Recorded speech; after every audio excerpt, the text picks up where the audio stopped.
Bueno, la semana pasada iniciamos una nueva serie que algunos recordarán, titulamos Orando con los héroes de la fe, y titulamos ese primer mensaje de la serie, La oración, la joya perdida del pueblo de Dios.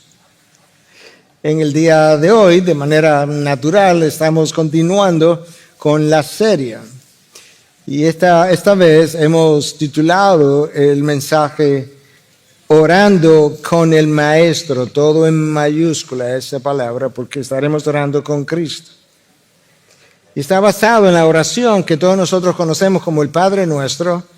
En inglés es más como the Lord's Prayer o la oración del Señor, pero en realidad esta no es la oración del Señor, esta es la oración de los discípulos, porque en la misma oración se habla de que nos perdone nuestras deudas y Cristo no tenía deudas que necesitaban ser perdonadas, pero así se conoce. Esta es una de las oraciones o la oración más conocida, más famosa quizás en toda la historia de la cristiandad y de hecho de toda la historia redentora. Para Martín Lutero, esta es la mejor oración que jamás haya llegado a la tierra o que cualquiera pudo haber pensado. Para Calvino, en el Padre Nuestro, el unigénito de Dios suple las palabras para nuestros labios, de manera que nuestras mentes no tengan que estar divagando. Y así ha habido una serie de citas dichas, escritas por diferentes teólogos del pasado. Mi cita favorita es esta del teólogo puritano Thomas Watson, que dice: la exactitud de esta oración está relacionada a la dignidad del autor. La exactitud de la oración está relacionada a la dignidad del autor. Y Watson agrega: una obra tiene el elogio de su artífice, y esta oración tiene el elogio de su autor.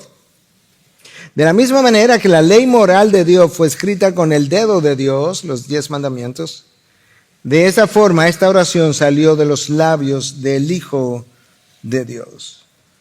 A lo largo de los siglos, múltiples libros se han escrito, múltiples sermones se han predicado. De hecho, múltiples libros se siguen escribiendo acerca de esta misma oración. Hace apenas 3 años, el Dr. Al Mohler publicó un libro que él tituló The Prayer That Turns the World Upside Down, que en español sería como la oración que voltea el mundo patas para arriba.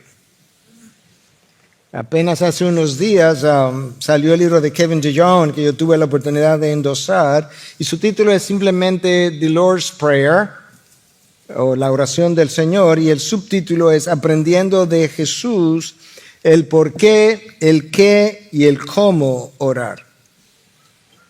Esta oración ha ganado su nombre no por lo extensa que es, no por lo sofisticado de su lenguaje, no por ninguna otra cosa que no sea las grandes verdades que comunica en poco tiempo, en pocas palabras, en contraposición a las largas oraciones y palabrería de los gentiles. De hecho, Cristo les dio a los discípulos esta oración sencilla y corta inmediatamente después que Él les había enseñado lo siguiente: no usen ustedes repeticiones sin sentido como los gentiles, porque ellos se imaginan que serán oídos por su palabrería, por sus largas letanías. Por tanto, no se hagan semejante a ellos, porque su Padre sabe lo que ustedes necesitan antes que ustedes lo pidan. En otras palabras, cuando vayan a orar, piensen bien lo que van a decir, cómo lo van a decir, porque en realidad vuestro Padre no necesita largas letanías. Sin embargo, para Jesús la oración fue algo prioritario. Y si lo fue para Él, tú pensarías que tendría que serlo para nosotros también, en la medida en que tú y yo tratamos de vivir por su causa y vivir para su honor. En el día de hoy, yo voy a tomar esta oración que todos conocemos y la voy a dividir en dos. Vamos a tratar de cubrir la primera mitad de la oración Y la próxima semana la segunda mitad. Lo vamos a hacer diferente a como lo hicimos hace 11 años atrás, donde tomamos el Padre Nuestro y tomamos una petición por cada mensaje y un mensaje para la introducción incluso. Pero esta vez yo he querido hacerlo diferente y darle una vuelta diferente y un abordaje distinto. Vamos a leer en Mateo 6, del 9 al 10, o 9 y 10. Mateo 6, versículo 9 y 10. Ustedes pues oren de esta manera: Padre nuestro que estás en los cielos, santificado sea tu nombre, venga tu reino, hágase tu voluntad, así en la tierra como en los cielos. Si tú lees la versión de Lucas, el Sermón del Monte en Lucas probablemente fue predicado en otro lugar, porque en Lucas se dice que el Señor bajó al llano y allí le habló a las multitudes y tiene variantes significativas. En la variante o en la versión de Lucas, Lucas comienza en el capítulo 11, versículo 1 diciendo que aconteció que estando Jesús orando en cierto lugar, no dice dónde, pero en algún lugar X, cuando terminó, aparentemente sus discípulos estaban ahí con él, porque dice, cuando terminó le dijo uno de sus discípulos. Como que no hay descripción de que llegaron los discípulos o él fue donde ellos. Cuando terminó le dijo uno de sus discípulos, Señor, enséñanos a orar, así como Juan enseñó también a sus discípulos. Evidentemente, la reverencia con la que Cristo oró, o la frecuencia con la que lo hizo, o el tiempo que pasó orando en una ocasión toda una noche, o la manera como él lo hizo, llevó a los discípulos a concluir, la verdad, que aunque hemos estado orando, no sabemos cómo orar. Viendo al Señor, oyendo al Señor, nosotros no sabemos. Y a la luz de lo que vimos la semana anterior, yo creo que es posible que algunos hayamos concluido de manera similar, que hubiésemos dicho, la verdad que no sabemos cómo orar. De hecho, no sabemos qué orar. Eso es lo que Santiago nos dice. No tenéis por qué no pedir si en realidad no saben cómo orar, porque cuando piden no saben qué pedir. Cuando piden con deseos, ¿verdad? Para gastarlo en sus deseos. No sabemos por qué orar, no sabemos qué esperar al orar, no sabemos cuándo orar, no sabemos cuál es el propósito de la oración, no sabemos cuándo orar y luego simplemente esperar, y tampoco sabemos cuándo orar e inmediatamente después actuar. Habiendo dicho todo lo anterior, yo quisiera iniciar con el análisis o la exposición de esos dos versículos. Lo primero que quiero enfatizar es cómo el Señor comienza. Dicen, oren de esta manera. El Señor no dice, oren esto, aunque no estaría mal que lo hiciéramos. El Señor no dice, esta es la única forma de orar. No, Él no le está dando tanto una oración, le está pasando un modelo, que en este caso consiste en una oración. Oren de esta manera. La pregunta inmediata sería, ¿de cuál manera? ¿Cuál es la manera en que nosotros debiéramos orar? Y yo creo que eso es importante. Todo lo que tiene que ver con Dios es importante. Yo no creo que Jesús estaba diciendo, oren de esta manera porque orar con Dios requiere un formato sofisticado. Pero tampoco creo que Jesús estaba diciendo, pero tampoco importa cómo oren. Es cierto que no hay un estilo, no hay un lugar, no hay una duración y no hay una oratoria. No, eso es cierto, pero hay una forma. Porque de lo contrario no diría oren de esta manera. Quizás una forma de tratar de ilustrar lo que estoy tratando de decir es pensando en ocasiones cuando alguien te dice, mira, mi discrepancia contigo no es en el fondo, sino en la forma.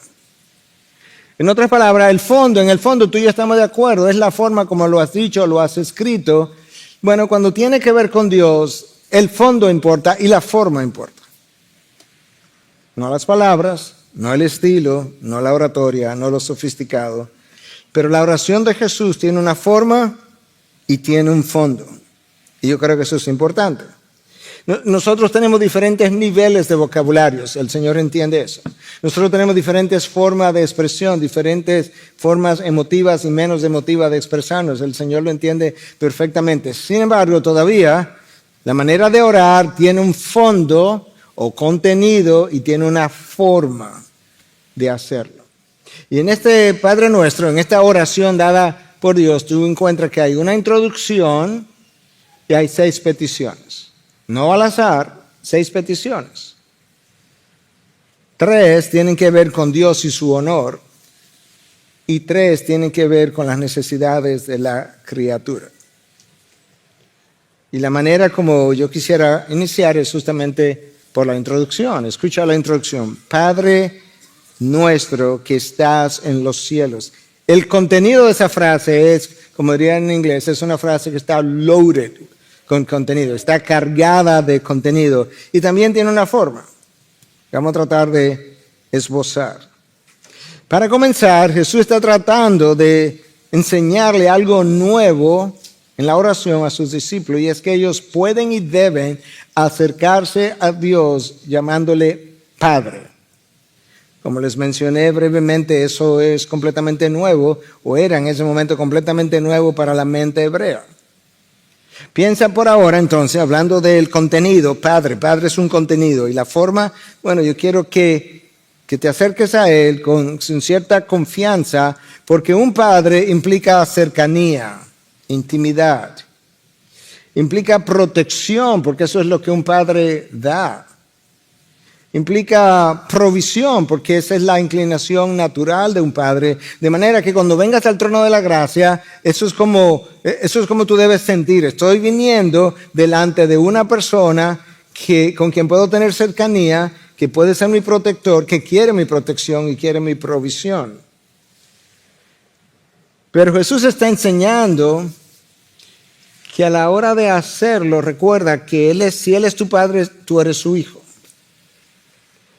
Pero al mismo tiempo Él quiere que yo entienda que ese Padre al que yo me dirijo es el Creador.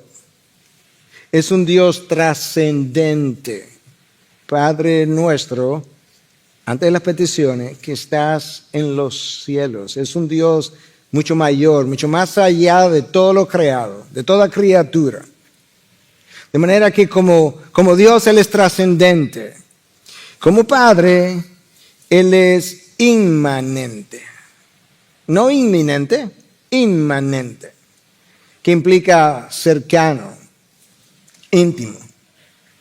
El profeta Isaías, en el capítulo 57, versículo 15, nos resume esas 2 ideas acerca de Dios en un solo versículo, en menos de un versículo. De hecho, él resume lo que es el Dios trascendente y el Dios inmanente. El Dios alto y sublime y el Dios cercano. Porque así dice el alto y sublime, que vive para siempre, cuyo nombre es santo. Yo habito en lo alto y lo santo. Trascendente. Y también con el contrito y humilde de espíritu. Inmanente, cercano. Al mismo tiempo que habita en lo alto, habita de manera cercana. La palabra inmanente, eso es lo que implica. Inminente es cercanía cronológica. Cuando algo es inminente que está a punto de ocurrir, pero aquí no estamos hablando de eso. Estamos hablando de un Dios que tiene la capacidad de ser ambas cosas al mismo tiempo. Y ahí está en la introducción del Padre Nuestro. Padre Nuestro cercano, que estás en los cielos, su trascendencia. En el Antiguo Testamento nadie se atrevió, eso era una osadía, dirigirse a Dios como Padre de manera personal. En el Antiguo Testamento que tenemos, Dios se refiere a Dios como Padre 14 veces, ninguna vez personal. De manera impersonal o como Padre de la nación hebrea. Fuera de la literatura bíblica, en el Antiguo Testamento, nadie hace alusión a Dios de manera personal como Padre. Es una irreverencia. Y Cristo está diciendo, ¿ustedes quieren aprender a orar? ¿Esto es lo que me han pedido? Voy a comenzar por donde debo. Padre nuestro. Pero en el Nuevo Testamento Dios es aludido, referido a como Padre 275 veces. Algo ha cambiado. De hecho, Jesús, solamente Jesús, el personaje Jesús se refirió a Él como Padre 60 veces en 4 evangelios.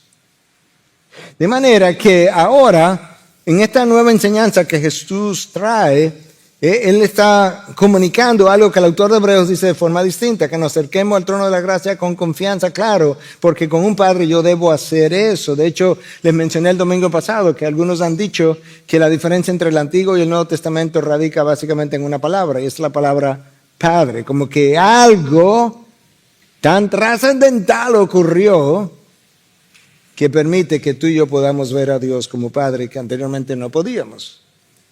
La palabra ahí en esa oración inicial es Abba, es una palabra aramea que implica cariño. Es como la palabra padre, pero con cariño, es como papá. Papá nuestro sería como la idea. Ahora nota que Jesús no llama a Dios Abba e inmediatamente pasa a hacer peticiones, ¿no? Eso sería como inconcebible. Jesús sabe que la criatura, tú y yo, necesitamos algo y es poder equilibrar la familiaridad del Abba con la majestad o majestuosidad de que estás en los cielos. Yo puedo dirigirme a Él como Padre. Escucha el autor de Hebreos 2:11. Porque tanto el que santifica como los que son santificados son todos de un Padre. Por lo cual Él no se avergüenza de llamarlos hermanos. Esto es como ocurre. Por medio de la regeneración, Cristo me hizo su hermano. Y por medio de la adopción, Dios me hizo su hijo. Wow. El texto de Hebreos nos dice que Cristo no se avergüenza de llamarme hermano. Piensa por un momento en el peor pecado que tú has cometido.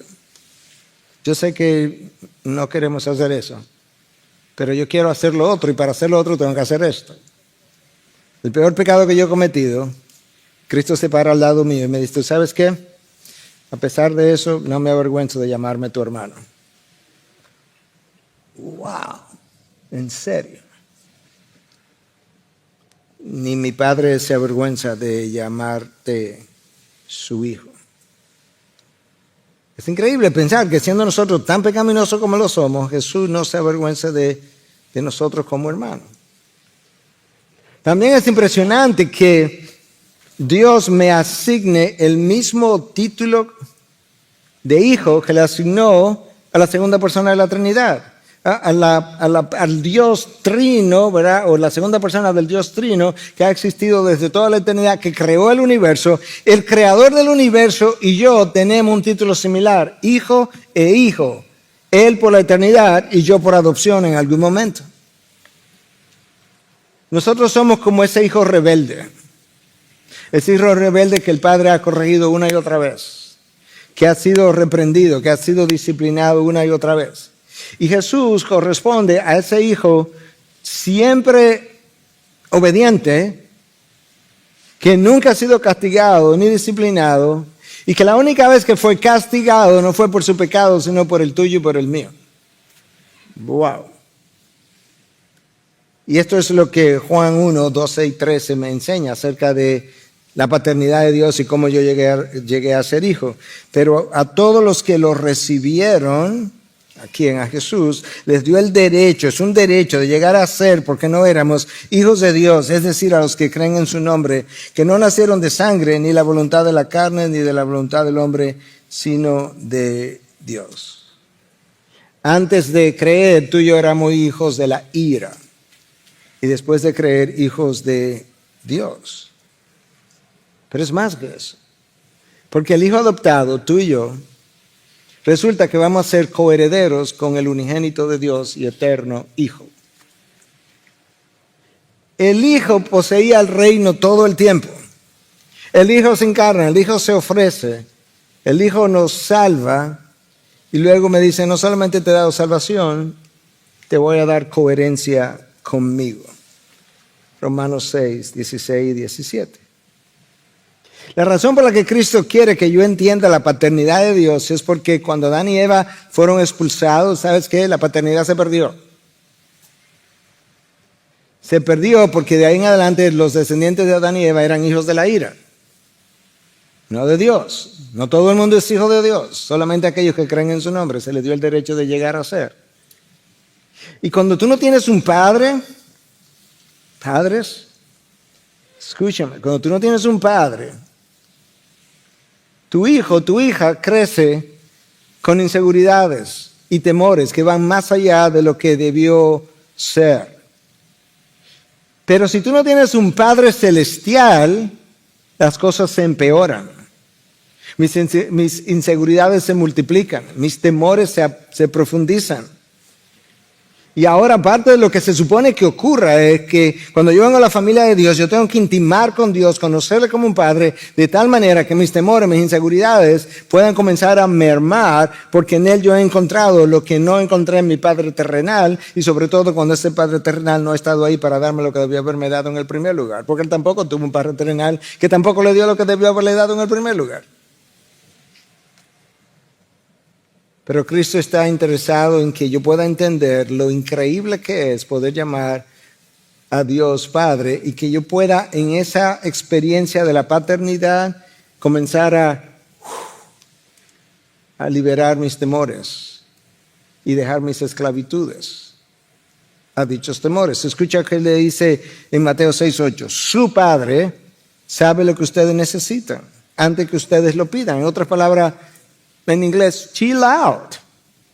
Relájate. ¿Cuál es este afán que se me va a faltar, que se voy a tener en el día de mañana? Tu Padre sabe lo que tú necesitas. Mateo 6:14, también su Padre Celestial les perdonará a ustedes sus pecados. En otras palabras, si tú pecaste, todos hemos pecado, tú sabes dónde ir, al trono de la gracia, para que te laven, pero tienes que ir, tienes que pedir perdón. Mateo 6:26, vuestro Padre alimenta las aves y vosotros valéis mucho más que las aves. ¿Cuál es el afán de ustedes? Acerca de qué voy a comer, qué voy a beber. ¿No ha visto las aves, lo bien alimentadas que están? Ustedes tienen mucho más valor. Vuestro Padre sabe eso. Y Lucas 12:32, no temas, rebaño pequeño, porque el Padre de ustedes ha decidido darles del reino. Le dio al Hijo, le va a dar el reino también, lo va a hacer coheredero. Padre nuestro, comienza a relacionarte con Dios de otra manera. Nosotros debiéramos tener presente cuando nos acercamos a ese Dios las cosas que un Padre da, que un Padre es. Porque nosotros tenemos un Padre no terrenal, tenemos un Padre celestial que es bueno, que es fiel, que es sabio, que es eterno, que es bondadoso, que es misericordioso. A ese Padre que tú oras. Lo cierto es que la naturaleza de la persona a quien tú abordas como padre, su naturaleza es dadivosa. Él tiene deseos y uno de sus deseos es suplir tus necesidades. ¿Te imaginas? No todos los padres terrenales tienen el deseo de suplir las necesidades de sus hijos. Y aquellos que tienen el deseo de suplirlas no necesariamente siempre tienen los mejores deseos, las mejores maneras de suplirlas. Dios sí. La persistencia de mi oración, el toque continuo en el trono de la gracia no cansa a mi Padre Celestial. No hay razón para que un hijo de Dios piense jamás, Dios no me está oyendo, Dios se olvidó de mi petición, Dios no sufre de amnesia. Nuestro Padre Celestial, cuando te da algo, solamente sabe dar buenas dádivas. Yo lo he ilustrado, lo he dicho otras veces, voy a decirlo una vez más. Mi diabetes por más de 50 años es una de las buenas dádivas de mi Padre. Yo no tengo que entenderlo, yo lo que tengo que conocer es que Dios es bueno. Y si Dios es bueno, yo no puedo recibir absolutamente nada malo de un Dios bueno. Nuestro Padre Celestial es superior a nuestros padres terrenales. Así son sus dádivas. Nuestro Padre es tan increíblemente bueno que no solamente me dio a su Hijo, no solamente me dio su palabra, me dio su Espíritu y lo puso dentro de mí. Y Jesús dice, cuando vayan a orar, oren de esta manera. En otras palabras, oren con confianza, oren con fe, oren esperando, porque quien lo escucha es Padre nuestro. Ahora Jesús no dice, bueno, y ahora comiencen a pedir. No, antes de seguir para las peticiones, esto tiene un formato, tiene un fondo, tiene una forma, que estás en los cielos. Esa frase está ahí para ayudarme a mí a entender que yo necesito hacer esto de forma reverente, de forma honrosa. Esta frase está ahí para poner a Dios en su lugar y ponerme a mí en el suyo, para poner al Creador donde corresponde y a la criatura después. De hecho, esa frase protege a los hijos de Dios. Porque cuando los hijos de Dios se han olvidado que su Padre es el Dios que está en los cielos, han hecho de ese Dios un Dios pequeño, un Dios liviano, un Dios superficial, un Dios poco santo, un Dios que no lidia con el pecado, un Dios que se hace de la vista gorda con el pecado y por tanto un Dios que merece poco. Pero cuando eso ocurrió en el pasado, Dios tronó desde los cielos y dejó ver que Él sigue siendo el Dios alto y sublime y santo desde toda la eternidad. De manera que esta frase, Padre nuestro que estás en los cielos, protege la integridad del pueblo de Dios. Y es por eso que Cristo está siendo cuidadoso para que podamos entender de qué manera, oren de esta manera, de qué manera yo debo aproximarme a Dios. Y luego Él entonces pasa a las peticiones. Y la primera de ellas es, santificado sea tu nombre. Muchas cosas se han dicho de lo que eso implica. Yo pensé que quizás la mejor manera de resumirlo es haciendo uso de algo que aparece en el Catecismo de Heidelberg. Es uno de los catecismos más famosos de la historia cristiana, un catecismo protestante escrito quizá unos 40 años después de la Reforma por dos hombres, uno discípulo de Calvino, el otro discípulo de Melanchthon, que fue la mano derecha de Lutero. Y esto es lo que el catecismo dice. Santificado sea tu nombre, es como pedir, concédenos ante todo que te conozcamos bien y que te santifiquemos, glorifiquemos y alabemos en todas tus obras, en las que brillan tu poder todopoderoso, sabiduría, bondad, justicia, misericordia y verdad. Y concédenos también para que dirijamos toda nuestra vida, nuestros pensamientos, palabras y acciones de tal manera que tu nombre no sea blasfemado por causa nuestra, sino siempre honrado y alabado. De acuerdo con los autores de este catecismo, la idea detrás de esta petición es que Dios nos conceda, número uno, nunca profanar su nombre. Y por otro lado, que nosotros podamos tratar a Dios con pensamientos o con reverencia en nuestros pensamientos, palabras y acciones. ¿Te imaginas que esa fuera una manera de tú y yo vivir? ¿Cómo cambiaría nuestros estilos de vida? Es que no solamente mis acciones van a reverenciar el nombre de Dios, pero mis palabras también. Y no solamente mis acciones y palabras, pero mis pensamientos, que nadie escuche, lo van a reverenciar también.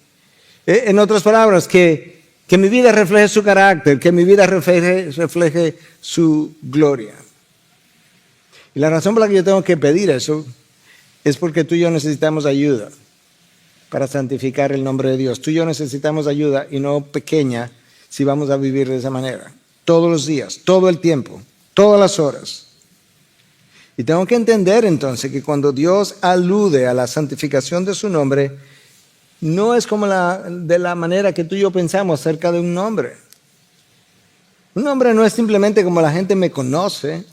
En el contexto hebreo no era así, en el contexto de Dios mucho menos. El nombre de una persona con frecuencia hablaba de su carácter, de su esencia, de quién él era. Representaba algo que los padres querían que él llegara, que la persona llegara a ser o quizás que ya era. Y tú puedes ver eso a lo largo de la Biblia. Esa es la razón por la que el salmista escribe en el Salmo 138:2 que Dios ha engrandecido su nombre y su palabra por encima de todo. ¿Por qué Dios hizo eso? Porque su nombre habla de su esencia, de quién Él es. Y su palabra habla de su autoridad y de su fidelidad. Escucha lo bien que el salmista entendía la importancia que tiene para Dios su nombre y para nosotros también. En el Salmo 25:11 él dice, oh Señor, por amor de tu nombre, perdona mi iniquidad, porque es grande. No es curioso que el salmista no dice, Señor, porque soy criatura débil, emocional, porque estaba bajo presión, porque estaba pasando por un mal momento en mi vida. No, él está aludiendo a su nombre. Por amor de tu nombre, tú tienes una fama de Dios perdonador, de Dios fiel, misericordioso, bondadoso. Por amor a tu carácter representado en tu nombre, perdona mi iniquidad, ten piedad de mí. Salmo 143:11. Por amor a tu nombre, Señor, vivifícame. Por tu justicia, saca mi alma de la angustia. Señor, he estado en angustia y yo te pido, yo sé que yo soy el culpable, soy el responsable de caer en tal angustia, pero yo te pido que por amor a tu nombre, la reputación de tu nombre, la reputación que tú tienes de Dios que mira con compasión al que está en necesidad, yo te pido que me mires con ojos de piedad. Es eso lo que está en el nombre de Dios en la mente del salmista. Escucha cómo Daniel 9, haciendo una oración nacional por la condición del pueblo, en el versículo 19, como dice, oh Señor, escucha, Señor, perdona, Señor, atiende y actúa. No tardes por amor de ti mismo, Dios mío, porque tu nombre se invoca sobre tu ciudad y sobre tu pueblo. ¿Qué es lo que Daniel está diciendo? Señor, yo te pido que tú hagas algo por este pueblo. El pueblo ha pecado, el pueblo ha quedado en una condición horrible, merece juicio, pero ¿sabes qué? El problema es que sobre ese pueblo se invoca tu nombre. Y cuando los gentiles ven al pueblo sobre el cual se invoca tu nombre y ven la condición en que ellos están, ellos no concluyen buena cosa acerca de ti, de manera que yo te pido que tú intercedas, que hagas algo por ese pueblo, por amor de tu nombre, que no lo dejes caído porque el pueblo lo ha dejado caer. Los diferentes nombres de Dios hablan de cuál es la reputación que Dios ha construido para su nombre. Dios ha construido una reputación sobre su nombre. Dios no necesitaba construir una reputación, pero nosotros sí. Y Dios ha construido una reputación. En un momento dado, Él dice que su nombre era Yahweh. En otro momento, Yahweh, el Dios autosuficiente, el Dios que no necesita nada ni nadie. Elohim, el Dios creador de los cielos y la tierra, el Dios que abrió su boca y la nada lo produjo todo. El Shaddai, el Dios todopoderoso, el nombre preferido en el libro del Génesis. El Dios que no conoce nada imposible. Él ha construido en la reputación de su nombre. ¿Qué hay en un nombre? El Elión, el Dios altísimo, por encima de todo, trascendente. El Olam, el Dios eterno, el Dios sin padre, sin madre, sin origen, que siempre ha existido. La causa de las causas. El Dios que tiene vida en sí mismo. El Dios que nunca ha dejado de ser. No ha habido un solo momento de la eternidad donde Dios no haya sido el Olam. Dios dio todos esos nombres para que entendiéramos qué hay en un nombre. Y ese es el nombre, predominantemente en el Padre Nuestro es el nombre Yahweh, el nombre propio de Dios, pero todos estos nombres Dios los usó para identificarse con ellos y que yo pudiera conocer algo más de Él. Ese es el nombre que Dios nunca dejará caer. Ese es el Dios que cuando una nación lo deja caer, Dios jura levantarlo. Escucha en Ezequiel 36. Escucha lo que dice Ezequiel, escribiendo desde Babilonia, en el exilio, donde Él, Dios, está dando testimonio a través de este profeta de qué es lo que ha pasado con su nombre y qué es lo que Él va a hacer. Versículo 19 al 23. Los esparcí entre las naciones y fueron dispersados por las tierras. Conforme a sus caminos y a sus obras los juzgué. ¿Por qué? Cuando llegaron a las naciones a donde fueron, profanaron mi santo nombre. Porque de ellos se decía, estos son el pueblo del Señor y han salido de su tierra. Cuando ellos se fueron a las naciones y vivían como paganos y vivían en inmoralidades, la gente los veía y decía, estos son el pueblo del Señor. Tanto así que salieron de su tierra. Pero yo he tenido compasión de mi santo nombre. Yo he tenido compasión de mi santo nombre, que la casa de Israel había profanado entre las naciones donde fueron. Por tanto, di a la casa de Israel, así dice el Señor Dios, no es por vosotros, casa de Israel, que voy a actuar. No, yo no voy a actuar por ustedes. Ustedes no merecen mi misericordia, no merecen mi piedad, no merecen mi perdón. No es por casa de ustedes que voy a actuar, sino por mi santo nombre que habéis profanado entre las naciones a donde fuisteis. ¿Y qué es lo que va a hacer? Bueno, mi pueblo dejó caer mi nombre. ¿Y tú qué vas a hacer? Versículo 23. Vindicaré la santidad de mi gran nombre, profanado entre las naciones. Yo voy a limpiar mi nombre, el cual vosotros habéis profanado en medio de ellas. ¿Y cómo lo va a hacer? Entonces las naciones sabrán que yo soy el Señor, declara el Señor Dios. ¿Cuándo? ¿Cómo? Escucha. Cuando demuestre mi santidad entre vosotros a la vista de ellas. Cuando yo juzgue a mi pueblo entre las naciones, entre las cuales ellos profanaron mi nombre, cuando yo los juzgue y las naciones alrededor vean lo que yo he hecho con ellos, entonces ellos sabrán quién yo soy, porque por el estilo de vida que ellos han vivido, ellos no podrían saber que yo soy. Yo voy a levantar mi nombre entonces.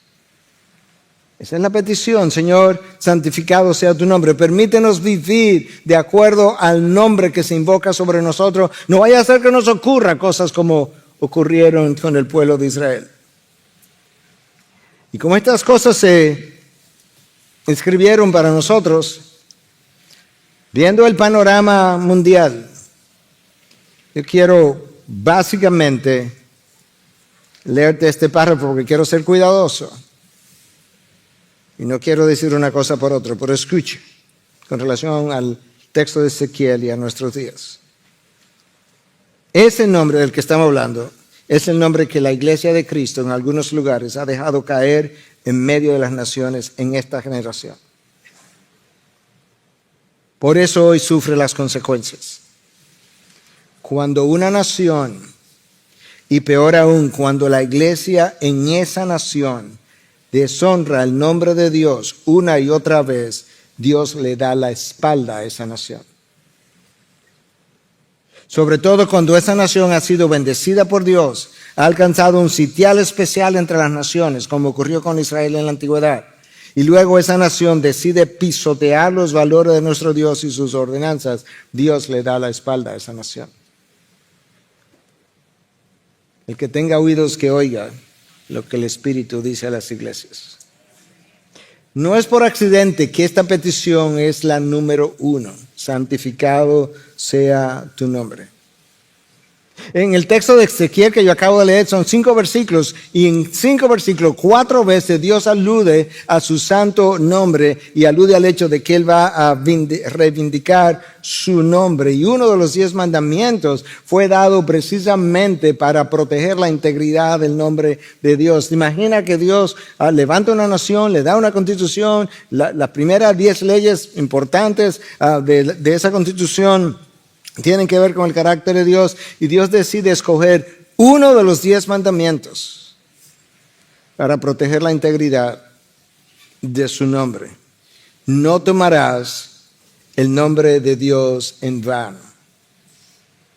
Eso no es simplemente que no jures en nombre de Dios, como frecuentemente se ha enseñado. No. En el contexto hebreo, no tomar el nombre de Dios en vano es no vaciarlo de su contenido. De manera que con frecuencia, cuando tú oyes en la radio, en la televisión, en los tweets, en las redes sociales, que la gente usa el nombre de Dios, pero no vive conforme a la santidad de su nombre, han profanado el nombre de Dios, lo han tomado en vano. El peso que esta petición tiene, para hacerlo número uno, es que ninguna otra petición será respondida si esta no está siendo llevada a cabo. Si el nombre de Dios no está siendo santificado en mi vida, yo no debo contar con que responda ninguna del resto de las peticiones. Es como un hijo es como un padre que tenga un hijo rebelde y en su rebeldía él lo bendiga y lo bendiga y lo bendiga y le dé cada cosa que el hijo pida. No tendría sentido, lo está dañando.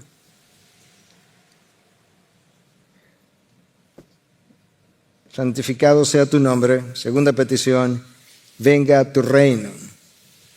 ¿A dónde? ¿Cuándo? ¿En el presente? ¿En el futuro? ¿Qué es el reino de Dios?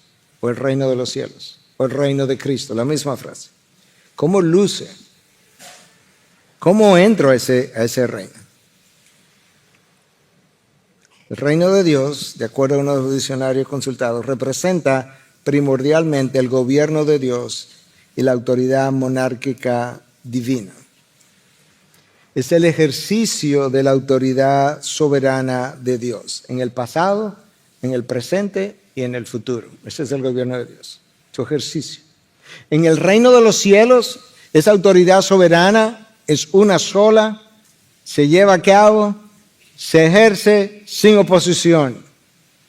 Aquí debajo, Dios ejerce su gobierno, pero el ejercicio de su gobierno tiene continuamente una oposición, no solamente de parte de las huestes espirituales de maldad, tiene una oposición de parte de nuestras voluntades, que continuamente quieren rebelarse contra la voluntad de Dios, que continuamente cuestionan la voluntad de Dios.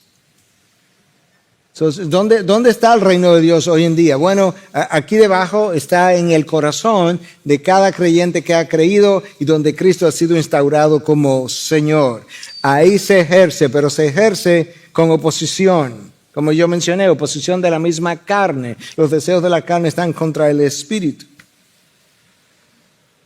En el corazón del creyente, donde anteriormente reinaba el pecado y las tinieblas, hoy reina Cristo y la luz, pero no sin oposición. De manera que por un lado, el reino de los cielos es esa realidad ya presente entre nosotros y que se abre paso entre el pecado del hombre y contrahuestes espirituales de maldad al presente. El reino está, no es simplemente algo futuro. Hay una dimensión futura, pero el reino fue inaugurado. De hecho, tú lees en 1 Juan 2:8, las tinieblas van pasando y la luz verdadera ya está alumbrando. Es como que el reino de tinieblas está, Cristo invadió el reino de las tinieblas, su luz brilló y nosotros continuamos brillando en medio de la oscuridad. La oscuridad comienza y sigue perdiendo terreno hasta que lleguemos a esta otra etapa final descrita en Apocalipsis 11:15, donde se dice, el séptimo ángel tocó la trompeta y se levantaron grandes voces en el cielo que decían, el reino del mundo ha venido a ser el reino de nuestro Señor y de su Cristo. El reino del mundo, el reino de las tinieblas, el reino gobernado por el príncipe de la potestad del aire, el reino gobernado por el Dios de este mundo, ya no es así, ha pasado a ser el reino de nuestro Señor y de su Cristo. Él reinará por los siglos de los siglos. Entonces, si el reino es presente y el reino es futuro, entonces la frase venga tu reino tiene como dos implicaciones. Por un lado, cuando lo piensas, esta es una oración para nosotros. De manera que, ¿cuál es la implicación para mí cuando estoy diciendo, venga tu reino? Si el reino mora, el trono está en mi corazón, bueno, pues es lógico que si el trono está en mi corazón y estoy pidiendo, venga tu reino, como que la idea ahí es que el señorío que Cristo ejerce en mi vida continúe ampliándose. De manera que no haya áreas en mi vida donde todavía Cristo no reine. que no haya deseos que Cristo no sea su Señor, que no hayan caminos donde donde Cristo no esté dirigiendo y dominando, de tal forma que mi manera de pensar cambie, mi manera de hablar, de exigir, de cuestionar, de esperar, de actuar, de valorar, de desear, de juzgar, que todo cambie, porque ha sido sometido al señorío de Cristo. Que haya cada vez, cuando yo digo, Señor, venga tu reino, y el reino está en mi corazón, bueno, si ya está instaurado en mi corazón, ¿de qué manera, qué es lo que estoy pidiendo? Que ese reino se expanda, que ese señorío se expanda, que cada vez más haya menos evidencia del hombre viejo, más evidencia del nuevo hombre. Que haya menos evidencia del reinado anterior del pecado, más evidencia del nuevo reinado. Que así como tú ves en una tienda que dice ahora bajo nueva administración, que tu corazón pueda decir ahora bajo nuevo señorío. Que no haya nada, que no haya duda en la mente de los demás de quién que está en mi corazón. Que otros no puedan ver mi vida y decir, ¿es cristiano o no es cristiano? Bueno, él dice que es. Hay una duda ahí de quién es que reina. De manera que cuando dices venga tu reino, está aludiendo a una dimensión presente, la extensión de ese reino de Cristo aquí en la tierra, lo que también implicaría que estás pidiendo de que otros que no son creyentes, donde todavía reina el pecado, donde el pecado es el que está sentado en el trono de esa vida, que entonces Cristo pueda pasar a ser el Señor de ese corazón. Y por tanto, en ese sentido, su reino sigue llegando, hasta que finalmente sea instaurado por completo. De manera que esta petición está relacionada a la Gran Comisión y tiene todo el sentido que si la Gran Comisión es el último mandato del Señor Jesucristo, tiene sentido que ese último mandato guarde relación con esta petición. Venga tu reino. Y la próxima petición es similar a esta. La tercera, hágase tu voluntad, así en la tierra como en el cielo. Hay una dimensión de la voluntad de Dios que yo no conozco, y si no la conozco no la puedo obedecer. Simplemente va a ser, punto. No la puedo oponer porque no la conozco. Esa es la voluntad a la que Pablo alude en Romanos 11:33, cuando dijo, cuán insondables son sus juicios e inescrutables sus caminos. Hay una dimensión de esa voluntad de Dios que, olvídalo, no trata de penetrarla, es insondable, es inescrutable. Nosotros no tenemos la menor idea de lo que Dios está haciendo en Ucrania, lo que está haciendo en Rusia. No tenemos la menor idea de lo que está haciendo en China con un dictador. O lo que está haciendo en Venezuela, o lo que está haciendo en Sudamérica con todos estos gobiernos volviéndose hacia la izquierda. No tenemos la menor idea. No especulemos, tú no sabes ni yo tampoco. Ahora, cuando pedimos a Dios que se haga su voluntad en el cielo como en la tierra, estamos hablando de una voluntad revelada. Estamos hablando de una voluntad que yo puedo oponerme, que yo puedo hacer o no hacer. Estamos hablando de una voluntad que Dios dice, bueno, ahí está mi voluntad revelada, esa es la que tienes que seguir, esa es la voluntad que tiene enormes implicaciones para mi vida cristiana. Y haciendo uso de Thomas Watson en su libro sobre el Padre Nuestro, la verdad que estos puritanos sabían cómo pensar, tenían el tiempo para pensar, pero tenían la mente para pensar, tenían la conexión con Dios para pensar. Y él habla entonces de cómo esa petición tiene detrás la idea de que yo necesito en mi vida una obediencia activa para que podamos hacer la voluntad de Dios activamente que Él ha ordenado. Esto es como Cristo en el huerto de Getsemaní. Hágase tu voluntad y no la mía. Él está activamente persiguiendo una voluntad revelada que era el Calvario, lo tienes de frente. Y al mismo tiempo hay una voluntad pasiva, dice Watson, que tiene que ver con el sometimiento de mi vida a las aflicciones que Dios determina para mí. Y que lo voy a hacer pacientemente.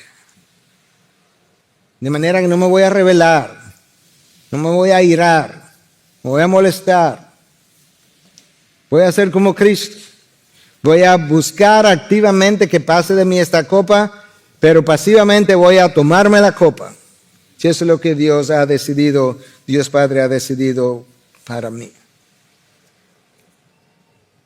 Ahora escuche, si su voluntad es buena, es agradable y es perfecta, si tú la crees, ¿por qué es que no ponemos tanto a su voluntad? ¿Por qué es que cuestionamos tanto su voluntad? ¿Por qué es que cuando la voluntad de Dios comienza a ocurrir en mi vida, por qué es que digo, no, ahí sí decimos, no lo recibo? No lo soporto. Yo creo que tú puedes hacer, como dijimos, tú puedes hacer un mensaje de cada petición. Lo hicimos hace 11 años atrás. Pero le dimos otro giro, le dimos otro abordaje. Esta vez yo he querido unir estas peticiones porque cuando las peticiones son unidas como que adquieren un peso mucho mayor. Entonces cuando yo estoy diciendo, venga a nosotros tu reino, hágase tu voluntad en la tierra como en los cielos, qué es lo que debiera estar pensando? Bueno, debiera estar pensando como Cristo en el Getsemaní. ¿Qué estaba Cristo pensando? Bueno, la voluntad de mi Padre es perfecta, pero como es mi Padre, yo puedo con confianza ver si hay un chance.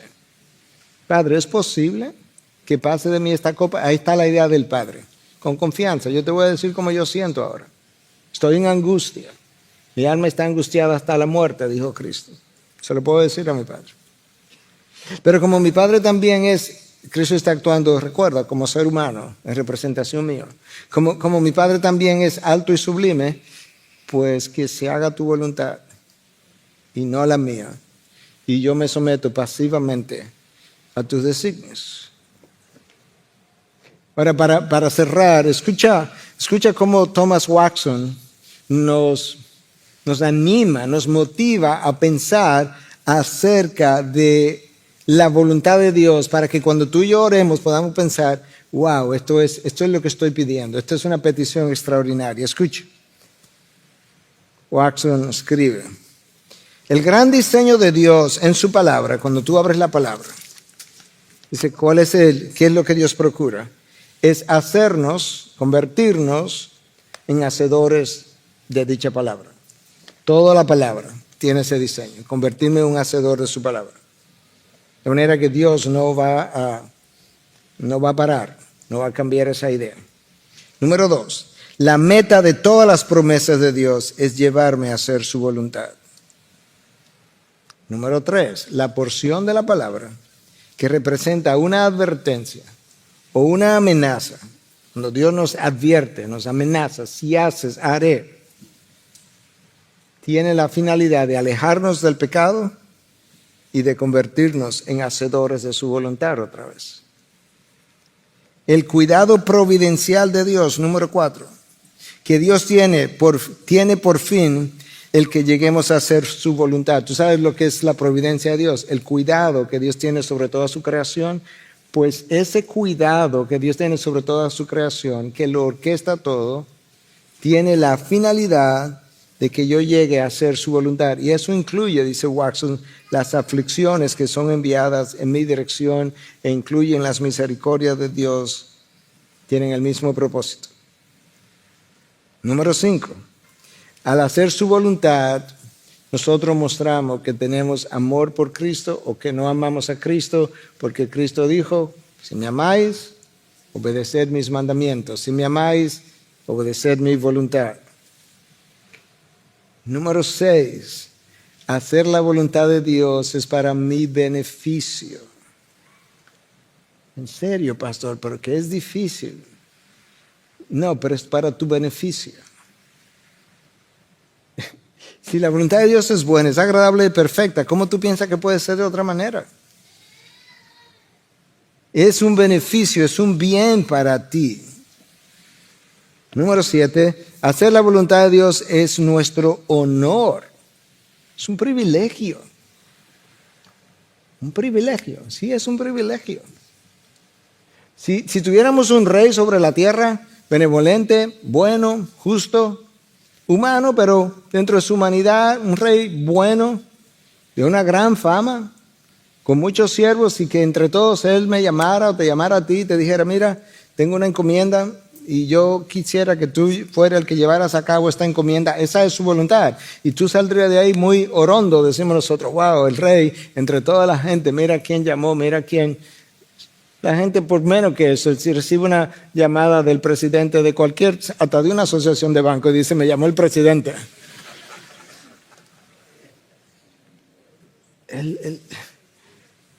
Dios te da una encomienda, y su encomienda es su voluntad.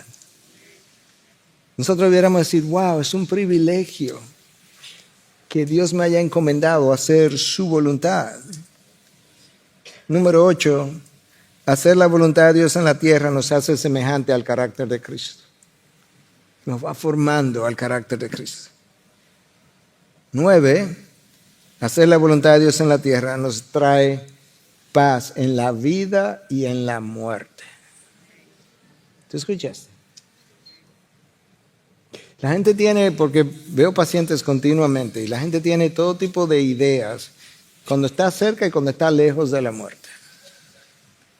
Y la gente comienza a decirte, aun cuando no están enfermos, no, yo no quisiera terminar en una cama. No, porque esa no es mi voluntad. O sea, no acabamos de aprender que yo no estoy aquí para hacer mi voluntad. A mí me da, en buen dominicano, a mí me da cosa, nunca sé lo que es eso, que me da cosa. Me da cosa que otros tengan que atenderme y limpiarme. A mí no me da ninguna cosa. Si Dios quiere que yo sea instrumento para que otros crezcan a la imagen de Cristo y otros tendrán que limpiarme y bañarme y cargarme y alimentarme, eso es problema de Dios, no mío. Yo simplemente quiero hacer su voluntad hasta el último día de mi vida. La que Él quiera, la que sea donde Él quiera. Porque hacer su voluntad nos trae paz en la vida y en la muerte. Y número 10. Reconocemos a Dios como Señor, entonces debiéramos hacer su voluntad antes que cualquier otra voluntad. Cada acto de desobediencia es un acto en contra de la voluntad de Dios y en obediencia a la voluntad de otro, y frecuentemente ese otro soy yo. Cada acto de desobediencia es una oposición a la voluntad de Dios y es un acto que les rinde pleitesía a la voluntad de otros, y frecuentemente ese otro soy yo. Entonces esta es una petición extraordinaria: hágase tu voluntad en la tierra como se hace en los cielos, sin oposición, por completo, con gozo, con alegría, como se hace en los cielos. Hermanos, si tú y yo podemos entender el fondo de esta oración y la forma de esta oración, entonces tenemos un modelo para orar. No nos van a faltar maneras de orar, formas de orar, cosas por las cuales orar. No nos vamos a preguntar jamás, ¿y por qué Dios no responde mis oraciones? ¿Y por qué ahora tengo que esperar? ¿Y cuánto tiempo tengo que esperar? ¿Y cuántas veces tengo que pedir? Te está acercando a tu Padre. El Padre sabe, el Padre te oyó. No se le ha olvidado lo que Él dijiste el primer día. Padre, gracias. Porque hoy nosotros te podemos llamar Padre cuando éramos enemigos tuyos en el pasado. Ahora nosotros somos tu Hijo y podemos sentarnos a la mesa a comer con tu unigénito. De hecho, Él se fue de esta tierra deseando volver a comer esa última cena, próxima cena, cuando venga en el reino de los cielos con nosotros para volver a tomar el fruto de la vid. Te damos gracias, Señor, porque aún en una oración breve tú nos enseñas grandes profundidades del reino de los cielos, de ti, de mí, de nuestra relación contigo, conmigo, o de ti conmigo. Te pedimos en el nombre de nuestro Señor Jesucristo. Que tú nos permita vivir cantando, venga tu reino. Que tú nos permita vivir deseando, hágase tu voluntad. Que tú nos permita vivir santificando tu nombre. Que tú nos permita orar continuamente y vivir incluso recordando que al mismo tiempo que tú eres nuestro Dios, el Padre nuestro, también eres el Dios que habita en las alturas. Que tú eres el Dios santo, alto, sublime. Pero el Dios que desciende y tiene y quiere intimidad con el contrito y humilde de corazón. Padre, gracias. Gracias por hacer de nosotros lo que somos. Gracias por seguir obrando en nosotros. Enséñanos a orar, porque ciertamente todavía no sabemos cómo orar. En Cristo Jesús hemos predicado, hemos orado. Su pueblo dice, amén, amén. Bendiciones.